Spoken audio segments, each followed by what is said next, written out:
আসসালামু আলাইকুম রহমতুল্লাহি ওবরকাতুহ। সম্মানিত দর্শক, পররাষ্ট্রমন্ত্রী উনি ডক্টরেট কিনা জানি না, জনাব খলিলুর রহমান। তিনি জাতিসংঘের সাধারণ পরিষদের যে চলমান বৎসর যাচ্ছে, অধিবেশন শুরু হতে যাচ্ছে, সেখানে একটি বছরের জন্য এই সাধারণ পরিষদের সভাপতি নির্বাচিত হয়েছেন। তিনি এই জাতিসংঘের যে সাধারণ পরিষদের সভাপতি রূপে তিনি এই অধিবেশন পরিচালনা করবেন এবং তাকে সভাপতি মেনে সারা দুনিয়ার যারা রাষ্ট্রপ্রধান, সরকার প্রধান কিংবা সরকারের যারা রিপ্রেজেন্টেশন করবেন তারা এই সাধারণ পরিষদের যে বার্ষিক অধিবেশন সেখানে বক্তব্য দেবেন। এই দৃশ্য নিঃসন্দেহে আনন্দদায়ক। একজন বাঙালি এবং বাংলাদেশের একজন পতাকাধারী বাংলাদেশ সরকারের রিপ্রেজেন্ট করে এরকম বিশ্ব মঞ্চে বসে আছেন। এর আগে হুমায়ুন রশিদ চৌধুরী এই পদে বসেছিলেন, বাংলাদেশের পররাষ্ট্রমন্ত্রী। দ্বিতীয়বার খলিলুর রহমান এই পদে গেলেন ২০ বছর পর, বা ২০ বছর নাকি ৩০ বছর, এনিওয়ে।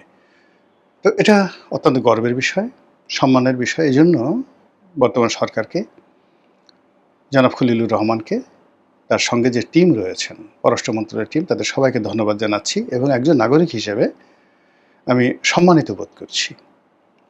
যখন কোনো একটা জিনিস চাইতে হয়, চাওয়ার মতো করে চাইতে হয়, যখন একটা জিনিস অর্জন করতে হয় তার জন্য শ্রম করতে হয়।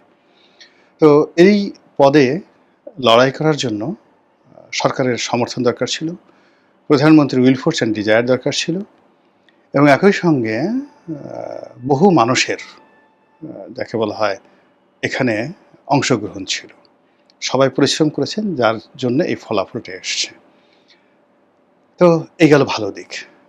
আর এই যে প্রাপ্তি, এই যে অ্যাচিভমেন্ট, এটা নিয়ে নানা রকম সমালোচনা হচ্ছে। এই বিষয়গুলো আমাদেরকে কগনিজেন্সে নিতে হবে এবং এই বিষয়গুলো খোলামেলা আলোচনা করতে হবে। প্রথম যে সমালোচনা হচ্ছে সেটি হলো খলিলুর রহমানকে পার্সোনালি টার্গেট করে। যারা দেখতে পাচ্ছে না, এই ভদ্রলোকটিকে পছন্দ করছে না, তাদের বক্তব্য হলো যে এই মানুষটি জাতিসংঘের মহাসচিবের পরে সবচেয়ে গুরুত্বপূর্ণ যে পদটি, ২-৩টা পদ, এটা নিরাপত্তা পরিষদের সভাপতি আর এই সাধারণ যে জাতিসংঘের সাধারণ পরিষদ, এটার সভাপতি। আগে অলংকারিক পদ ছিল, এখন এদের অনেকগুলো এক্সিকিউটিভ ডিউটি চলে আসছে। তো এই পদে খলিলুর রহমান যেহেতু যোগদান করছেন, ফলে এই একটা বছর তিনি আর কোনো দায়িত্ব পালন করতে পারবেন না। তার জন্য পররাষ্ট্রমন্ত্রীর পদটি রাখা ঠিক না। তাকে এখান থেকে ছুটিতে যেতে হবে, পদত্যাগ করতে হবে। তাহলে কে হবেন পররাষ্ট্রমন্ত্রী? এগুলো একটা প্রশ্ন। খলিলুর রহমান সাহেব বলেছেন যে ইতিপূর্বে নজির আছে যে হুমায়ুন রশিদ চৌধুরী যখন এই পদে দায়িত্ব পালন করেছিলেন, তিনি তখন বাংলাদেশের পররাষ্ট্রমন্ত্রীও ছিলেন এবং তখন পররাষ্ট্রমন্ত্রী প্রাইভেট সেক্রেটারি পিএস হিসেবে ছিলেন এই খলিলুর রহমান। তো কাজেই এটি নিয়ে খুব দ্রুত মানে সিদ্ধান্ত নিতে হবে, তাড়াতাড়ি করতে হবে, এই পদ থেকে পদত্যাগ করতে হবে, ছুটিতে যেতে হবে, নট লাইক দ্যাট। কিন্তু আসল ঘটনা হলো যে হুমায়ুন রশিদ যখন দায়িত্ব পালন করেছেন তখন এই পদটি ছিল অলংকারিক। শুধু ২ বার গেলেই, বছরে ২ বার গেলেই এটা হতো, ওই অধিবেশনের সময়টিতে আর অন্য অধিবেশনের আগে যে প্ল্যানারি সেশনগুলো রয়েছে ঠিক এগুলো অ্যারেঞ্জ করার জন্য ছিল। কিন্তু এখন এই কাজটিকে এতটা দাপ্তরিক করা হয়েছে, সার্বক্ষণিক করা হয়েছে যে পুরো সময়টিকে তাকে বেশিরভাগ সময়ই নিউ ইয়র্কে থাকতে হবে এবং তাকে ওই কাজে ব্যস্ত থাকতে হবে। কাজেই বাংলাদেশের পররাষ্ট্রমন্ত্রীর মতো একটা গুরুত্বপূর্ণ পদ তিনি আগের মতো খালি রাখতে পারবেন না। এই জিনিসটি সামনে চলে আসছে। দ্বিতীয়ত, যদি পররাষ্ট্রমন্ত্রী হন, কে হবেন? এটি নিয়ে অনেকে কথাবার্তা বলছেন। তৃতীয়ত, যেটি নিয়ে বদনাম হচ্ছে সেটি হলো কে এই খলিলুর রহমান। তিনি তো পুরো যাকে বলা হয় ইউনুস জামানাতে সকলের চক্ষুশূল ছিলেন। মোস্ট আনএক্সপেক্টেড ম্যান, আনডিজায়ার্ড ম্যান ছিলেন তিনি বাংলাদেশে। সেনাবাহিনী তাকে ঘৃণা করত, তাকে নিরাপত্তা উপদেষ্টা রূপে কেউ মানতে চায়নি, তার সঙ্গে কোনো বৈঠক করতে চায়নি এবং তার যে নিরাপত্তা উপদেষ্টা রূপে তার কাছে যেভাবে ৩ বাহিনী, মানে যাকে অনেকটা অজিত দোভালের ডুপ্লিকেট করা হয়েছিল, সেইভাবে কেউ আসলে তাকে মেনে নেয়নি। অন্যদিকে রাজনৈতিক অঙ্গনে আওয়ামী লীগ তো তাকে যাকে বলা হয় সালমান রুশদির মতোই মনে করে, আর বিএনপির যারা লোকজন, সালাউদ্দিন সাহেব থেকে শুরু করে অন্য যারা আছেন সবাই কিন্তু ওনার পদত্যাগ দাবি করেছেন, বিদেশি নাগরিক বলেছেন, আমেরিকার এজেন্ট বলেছেন, দেশের শত্রু বলেছেন, বাংলাদেশে একটা যুদ্ধের মধ্যে সে নিয়ে যাচ্ছে, রোহিঙ্গা সমস্যাটা সে সমাধান না করে উল্টে ফেলে এই রোহিঙ্গা সমস্যাটিকে যুদ্ধে রূপান্তরিত করে যাচ্ছেন, বাংলাদেশকে আমেরিকার দাস বানিয়ে যাচ্ছেন, এই সকল কথাবার্তা প্রকাশ্যে সালাউদ্দিন সাহেব লক্ষ লক্ষ মানুষের মধ্যে বক্তব্য দিয়েছেন বিএনপি মঞ্চে দাঁড়িয়ে। ইতিহাসের দুর্ভাগ্য, এটা অনেকটা নিজের বমি নিজে খাওয়ার মতো। আমার আসলে অন্য কথাটা বলতে ইচ্ছা করছিল, নিজের গু নিজে খাওয়ার মতো। সেটা না বলে আমি বললাম যে নিজের বমি নিজে খাওয়ার মতো। তো বিএনপি তাকে এত গালাগালি করেছে, সেই বিএনপি এখন তাকে পররাষ্ট্রমন্ত্রী বানিয়েছে। আর এই বিএনপি তার সর্বশক্তি নিয়োগ করে তাকে জাতিসংঘের যে সাধারণ পরিষদ সেটার সভাপতি পদে মনোনীত করার জন্য, নির্বাচিত হওয়ার জন্য সমস্ত ফান্ড উজাড় করে দিয়েছে। কারণটা কি? সরকার কেন এই কাজটি করলো? আমেরিকাকে খুশি করার জন্য? আবার সে এত সহজে এখানে নির্বাচিত হয়ে গেল, একেবারে বাংলাদেশের জন্য এখন যারা জানে না, যারা বোঝে না, তাদের জন্য এটা মনে হবে যে এটা তো অসম্ভব একটা অর্জন, এটা বিএনপি তারেক রহমান সাহেবের অর্জন, তার কপাল, ফাটা কপাল। আবার যারা একটু বেশি বুঝেন তারা বলার চেষ্টা করবেন, আরে আরে এই এত বড় একটা কঠিন জিনিস কি এমনি এমনি পায়? এটা পেয়েছে এই কারণে পেয়েছে যে আমেরিকা, ডোনাল্ড ট্রাম্প খুশি হয়ে তাকে দিয়েছে, খলিলুর রহমানকে একটা সেফ এক্সিট দিয়েছে। সে এখন আমেরিকাতে থাকবে। তারপরে তার দায়িত্ব শেষ হওয়ার পর সে যে আমেরিকার সঙ্গে বাংলাদেশ একটা চুক্তি করিয়ে দিয়েছে, সেই চুক্তির বলে বোয়িং প্লেন কেনা থেকে শুরু করে সামরিক সরঞ্জাদি কেনা শুরু করে, যে huge contribution to the American government, American nation, এবং অভিযোগ করা হয়ে থাকে খলিলুর রহমান আমেরিকার নাগরিক। কাজেই আমেরিকা তাকে সম্মানিত করতে চাচ্ছে, পুরস্কার দিতে চাচ্ছে, এই জন্য তাকে এই পদে বসিয়ে তাকে একটা সেফ এক্সিট দিয়ে দিল, ভবিষ্যতে যেন তাকে আরও বড় কিছু দেওয়া যেতে পারে। একথা অনেকে আলোচনা করছে।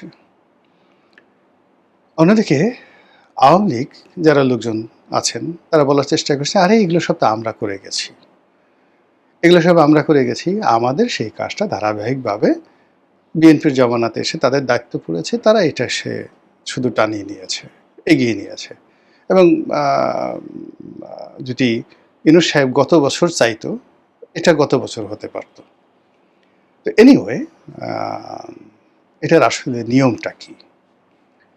নিয়মটা হলো যে আমাদের এই অঞ্চলটিকে বলা হয় ইন্দো প্যাসিফিক অঞ্চল। তো এই ইন্দো প্যাসিফিক অঞ্চলে যে রাষ্ট্রগুলো আছে, অলমোস্ট 50টির মতো রাষ্ট্র রয়েছে। এই রাষ্ট্রের সদস্যরা পর্যায়ক্রমে সেই প্রতি 5 বছর অন্তর অন্তর এই পদে লড়াই করার জন্য বা এই পদে মনোনীত হওয়ার জন্য তারা চেষ্টা করতে পারে, লড়াই করতে পারে। তো এটা একটা অলংকারিক পদ, এটা অনেক সময় অনেকে যেতে চায়, অনেকে যেতে চায় না। এর আগে যে পররাষ্ট্রমন্ত্রী ছিলেন জনাব মাহমুদ সাহেব, যিনি পরে অর্থমন্ত্রী হয়েছিলেন, এই ভদ্রলোক আমার প্রতিবেশী ছিলেন ধানমন্ডিতে। আমরা প্রেস কাউন্সিলে, উনিও সদস্য ছিলেন, আমিও সদস্য ছিলাম 3 বছর। ওনার সঙ্গে আমার একটা অসাধারণ ভালো সম্পর্ক ছিল, ব্যক্তিগত সম্পর্ক ছিল। তো সেই সুবাদে যেটা জানি যে উনি যখন পররাষ্ট্রমন্ত্রী ছিলেন তখন বাংলাদেশের পরবর্তীতে পররাষ্ট্রমন্ত্রী ডক্টর মোমেন, তিনি তখন জাতিসংঘ মিশনে স্থায়ী প্রতিনিধি হিসেবে আছেন। তো তখনই আসলে 2016 সনে তার এই পদে মাহমুদ সাহেবের হওয়াটা প্রায় শতভাগ নিশ্চিত ছিল। তখন বাংলাদেশের পক্ষে সবাই, ওখানে তো কোনো প্রতিদ্বন্দ্বী ছিল না, বিনা প্রতিদ্বন্দ্বিতায় বিনা ভোটে ইলেকশনে তিনি এটা হতে পারতেন, কিন্তু আসলে উনি হতে চাননি। ওইটা লক করে রাখা হয়েছিল আগে থাকতে আওয়ামী লীগ জমানাতে। তো তিনি হতে চাননি, বিকজ তার ভালো লাগেনি, বলে আমি বুড়া মানুষ, বয়স্ক। তিনি যথেষ্ট, তিনি এতটা বয়স্ক মানুষ মাহমুদ সাহেব, তিনি এই যে আমাদের যে অর্থমন্ত্রী ছিল সালেহ সাহেব, তারপরে এই যে আব্দুল মোমেন সাহেব, এদের সরাসরি ঢাকা বিশ্ববিদ্যালয়ের টিচার ছিলেন, অনেক সিনিয়র মানুষ। তো বলে যে আমার আমেরিকা ভালো লাগে না, নিউ ইয়র্ক ভালো লাগে না, আমি আসলে এটা নাই, ফলে উনি এটা বাদ দিলেন। পরবর্তীতে 2019 সনে যখন মোমেন সাহেব মন্ত্রী হলেন, তখন এটাকে তিনি আবার প্রতিদ্বন্দ্বিতা করার জন্য 2026 সনে প্রতিদ্বন্দ্বিতা করবেন, এই জন্য তিনি সেটাকে লক করে দিলেন। লক করে দিয়ে তার জমানাতে তিনি যতদিন ক্ষমতা ছিলেন 24 পর্যন্ত এই ২৬ সনের এই নির্বাচনে বাংলাদেশ অংশগ্রহণ করবে, এজন্য সমস্ত কাজগুলো তিনি করেছেন।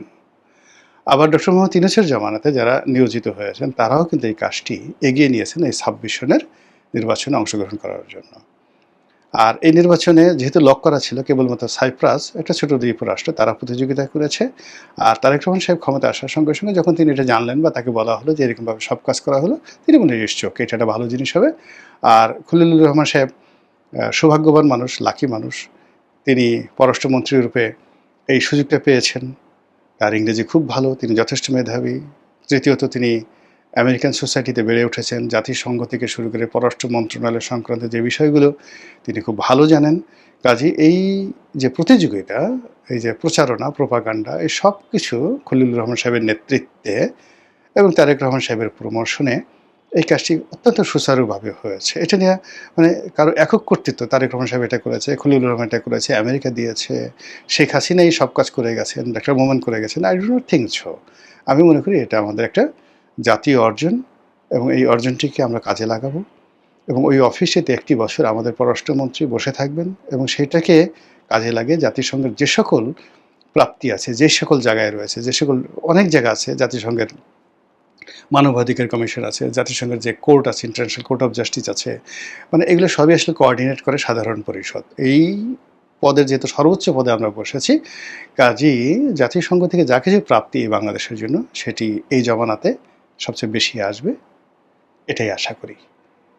কাজে বরকত হোক, বাঙালির সম্মান বাড়ুক, এ রাষ্ট্রের মর্যাদা আরও বেড়ে যাক এবং সরকার সফল হোক, এই প্রার্থনা করছি। আসসালামু আলাইকুম রহমতুল্লাহি ওয়া বারাকাতুহু।